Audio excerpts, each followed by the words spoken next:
காலை கட் பண்ண முடியாது உங்களுக்கு. ஒன்று பாரு, கழுத்து மண்டையை பிடிக்குது, ஒன்று காலை பிடிச்சிக்கிட்டு இருக்கு.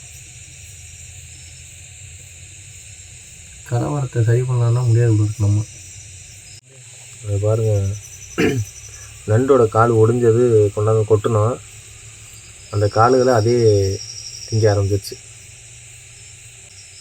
இங்கே வரும் பெரிய கால் ஒன்று தின்னு இருக்குது, பாதி காலம் தின்னு முடிச்சிருச்சு.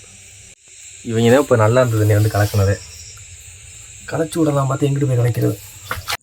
நேற்று நம்ம வயலில் போயிட்டு நண்டு கொஞ்சம் பிடிச்சிட்டு வந்தோம் பாருங்கள். அது இருக்குது, இங்கே கொஞ்சம் இருக்குது.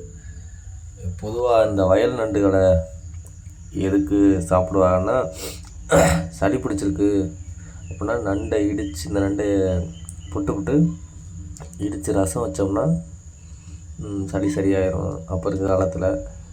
இப்போ இந்த வயல் நண்டுகள் அதிகமாக பார்க்க முடியல. என்ன காரணம்னா, விவசாயத்தில் அதிகப்படியான ரசாயன உரத்தை பயன்படுத்துகிறாங்க. அதனால் அந்த நண்டுகள் இறந்து போகிறது இல்லாமல் இந்த டிராக்டரில் ரொட்டேட்டர்னு சொல்கிறோம்ல, அந்த கலப்பையில் மட்டும் அதிகமாக பாதிப்பு அடைஞ்சிருது. நம்ம எல்லாம் மட்டும் கொஞ்சம் இருந்துச்சு, மருத்துவ தேவைக்காண்டி பிடிச்சிட்டு வந்து வச்சுருக்கோம்.